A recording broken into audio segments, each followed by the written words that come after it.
Ya Allah, bunda aku sayang. Aku mau haru-haru. Aku tak sama. Ini apa?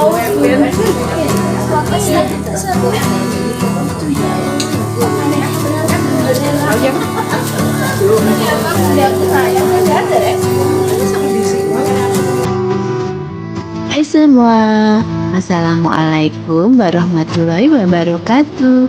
Welcome back to my channel Bunda Yeni. Gimana kabar sahabat semua?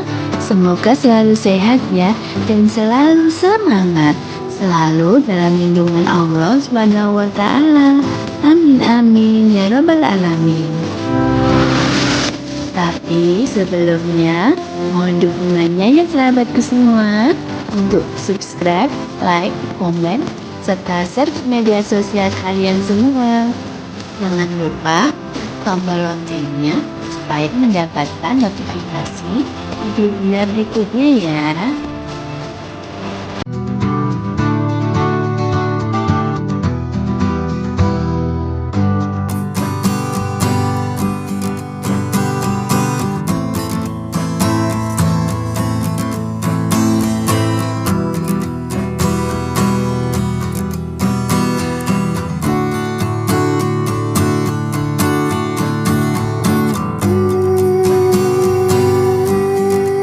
Nilainya di sisi Allah Subhanahu wa Ta'ala.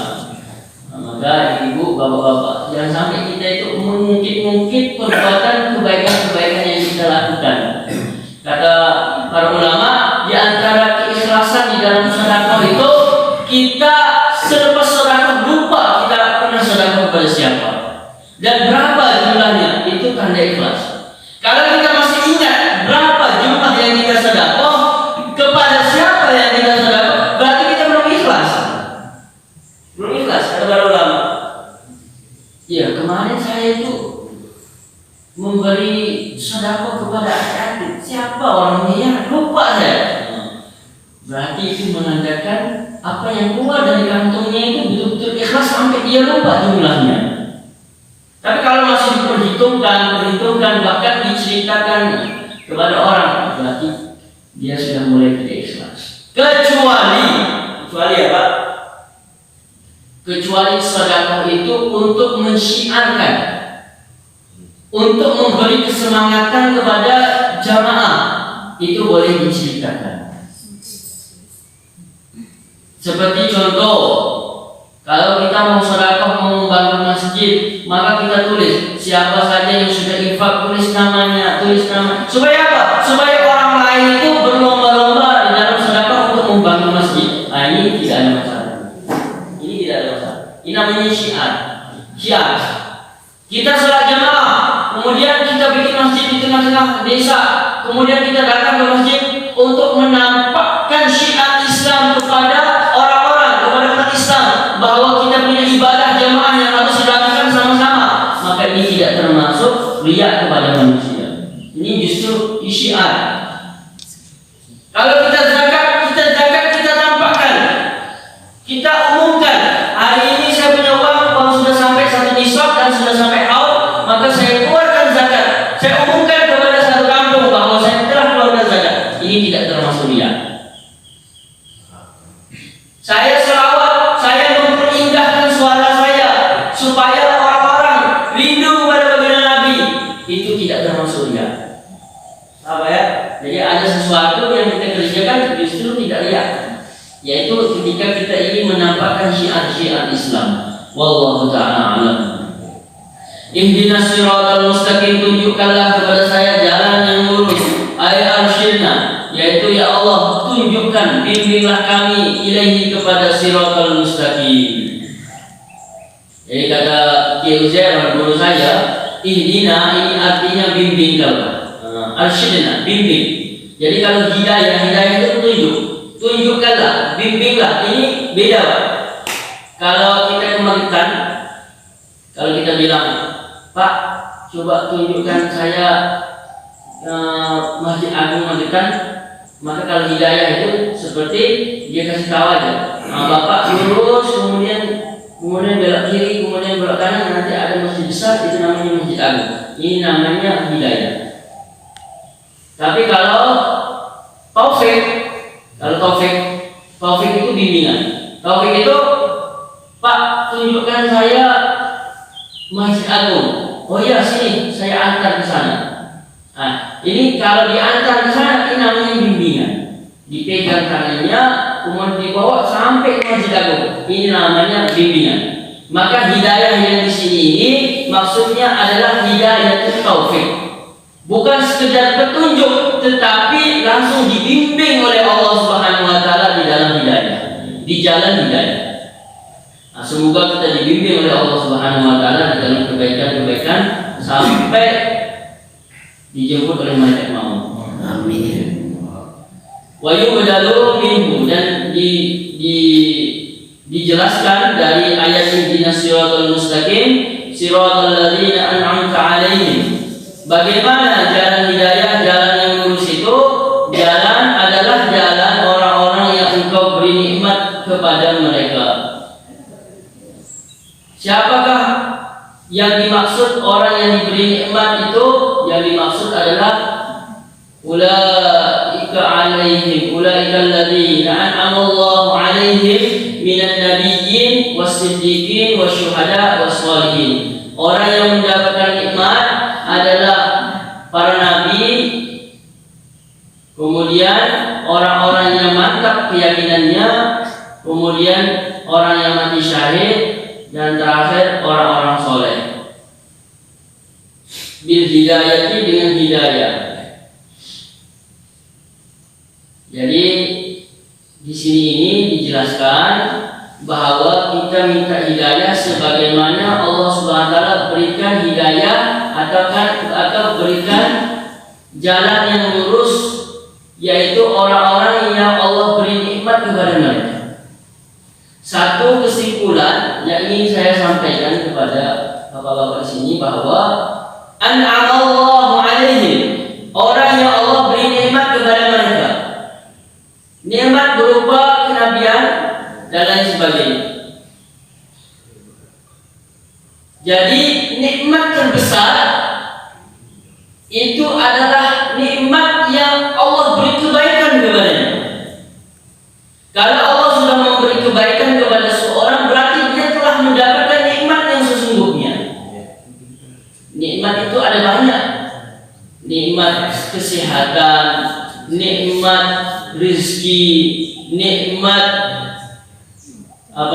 makan makanan, selera makan, tidur nyenyak, itu semua merupakan nikmat. Tetapi nikmat yang dimaksud di dalam surat Al-Fatihah ini ketika seorang mendapatkan kenikmatan kebaikan atau kenikmatan mengamalkan agama. Maka dikatakan di sini siratal ladzina an'amta 'alaihim, jalan orang yang Allah beri nikmat. Bukan orang kaya, bukan orang sehat, tetapi para nabi, para rasul, orang-orang soleh. Artinya nikmat yang dimaksud adalah nikmat kebaikan. Maka hari ini kalau kita telah mendapatkan kebaikan agama, kalau kita menjalankan kebaikan, menjalankan agama, mengamalkan agama, berarti kita sudah mendapatkan nikmat dari Allah Subhanahu wa taala. Sebagaimana Allah pilih para nabi, Allah Subhanahu wa taala pilih kita untuk amal agama. Maka pertimbangan orang mendapatkan nikmat itu adalah pertimbangan agama, bukan pertimbangan dunia.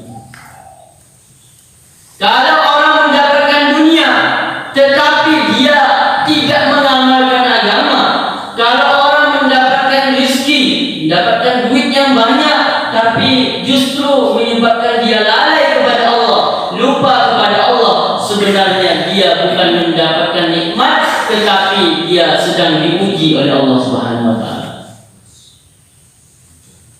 Sanastadrijuhum min haitsu la ya'lamun wa umli lahum inna kaydi matin. Sanastadrijuhum, sungguh saya mempermainkan mereka, saya istidraj kepada mereka. Orang yang dapat duit banyak, orang yang secara materinya dia mulus-mulus saja, tetapi dia tidak bisa menunaikannya, ini bukan orang mendapatkan nikmat, tetapi istidraj. Apa itu istidraj? Istidraj itu seakan-akan mendapatkan kebaikan, tapi sebenarnya itu adalah keburukan. Seakan-akan itu adalah nikmat, tapi hakikatnya itu adalah azab. Nah, itu istidraj. Istidraj itu seperti satu kantong plastik yang kelihatan zahirnya itu emas, baik, tetapi isi dalamnya itu adalah kotoran-kotoran. Itu adalah busuk. Contohnya, saya kalau sholat ini rezekinya macet, tapi kalau saya gak sholat itu langsung rezekinya saya bertambah. Semakin saya gak sholat, semakin banyak duit saya. Semakin saya lupa kepada Allah, semakin lancar rezeki saya. Seperti orang-orang kafir, kerja orang Cina, kerja duit banyak, tambah lagi, tambah banyak, tambah. Sementara orang Islam rezekinya sedikit. Maka rezeki sedikit itu, kalau kita tetap bisa mengamalkan agama, itu bukan musibah. Justru itu adalah sebuah kenikmatan. Inna Allah yu'ti dunya man yuhibbu wa man la yuhibbu wa la yu'ti al-akhirah illa man yuhibbu atau kama ja'a. Nabi mengatakan, orang yang Allah berikan dunia kepadanya, Inna Allah yu'ti dunya, Allah memberi dunia man yuhibbu wa man la yuhibbu, kepada siapa saja yang Allah cintai atau Allah tidak mencintai. Tetapi akhirat hanyalah Allah berikan kepada orang yang dia cintai saja. Justru kepada orang kafir, justru kepada orang yang tidak kenal kepada Allah, itu Allah beri banyak kepada mereka. Orang Amerika kaya raya, orang Cina kaya raya, orang Rusia kaya raya, sementara orang Islam kiri-kiri. Gak apa-apa, yang penting bisa mengamalkan agama, karena pertimbangan adalah mengamalkan agama, bukanlah kekayaan di dunia ini. Rakaatani qabla al-fajri khairun minad dunya wa ma fiha. 2 rakaat sebelum subuh adalah lebih baik daripada dunia dan seisinya. Sekarang di dunia itu perang gara-gara merebut perbatasan, merebut secuil tanah yang sedikit saja. Thailand, Kamboja, cuma tanah sejengkal saja, itu mereka rebut sampai perang dua negara. Ukraina, Rusia, gara-gara merebut secuil tanah saja. India, Pakistan, gara-gara merebut Kashmir. Palestina dan Israel gara-gara merebut Masjidil Aqsa. Di mana-mana orang merebut tanah yang sedikit itu, Pak. Jadi perang dunia. Greenland itu rebutan antara Amerika dengan China. Taiwan rebutan Amerika dengan China. Taiwan ingin memisahkan diri. Padahal kalau orang itu paham bahwa kenikmatan yang sebenarnya adalah amal agama, maka cukup dia sholat subuh 2 rakaat sebelum subuh, sholat sunnah sebelum subuh 2 rakaat, itu adalah dia mendapatkan dunia lebih baik daripada dunia dan seisinya. Bukan sekedar tanah yang sedikit, tetapi dunia seisinya milik dia nanti di akhirat. Ya subhanallah. Wallahu ta'ala alam. Kemudian satu pelajaran lagi, orang itu kalau dicintai oleh Allah, kalau dia melakukan sedikit kesalahan saja, maka langsung dihukum oleh Allah. Kalau kita melakukan keburukan, kemaksiatan, kok nggak ada risikonya, kok nggak ada musibahnya, berarti kita jauh dari Allah Subhanahu wa Ta'ala. Maksiat terus, kok nggak ada hukumannya? Hukuman yang menyebabkan kita itu kembali kepada Allah, berarti Allah sudah mulai Allah tidak mencintai dia. Dia perlu taubat kepada Allah.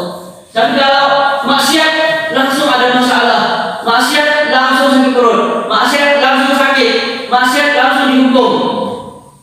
Berarti tanda-tanda kalau dia dicintai oleh Allah Subhanahu wa taala, Allah tidak rela dia jatuh di dalam kemaksiatan, tetapi Allah ingin dia bertaubat, maka Allah mempunyai 1000 cara supaya dia itu kembali kepada Allah Subhanahu wa taala.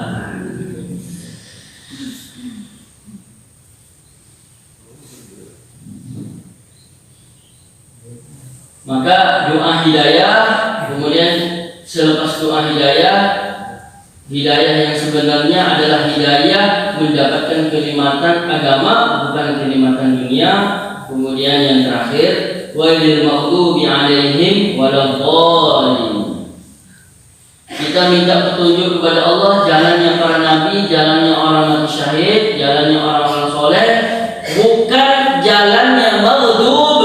Wahum al-yahudu, yang dimaksud dengan al-maghdub, orang yang dimurkai adalah orang-orang Yahudi.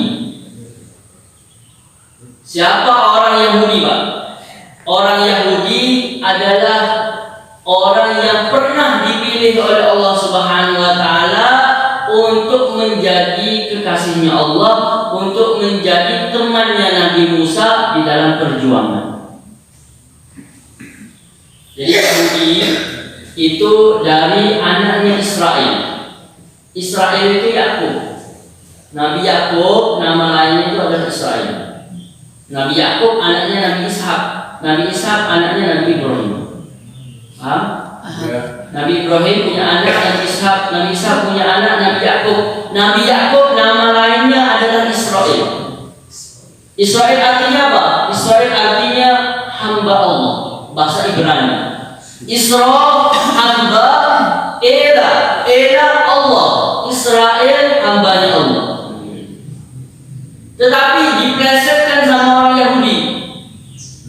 Diplesetkan sama orang Yahudi yang diceritakan di dalam kitab-kitab hadis, syarah hadis Irsyad Sari itu, bahwa Israel itu dari kata-kata Isra malam, Isra adalah berjalan, adalah malam.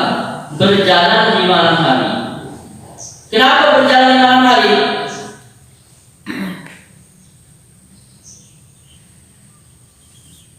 Karena dulu ada cerita Nabi Ishak punya 2 anak laki-laki. Anak pertamanya itu namanya Yaksi.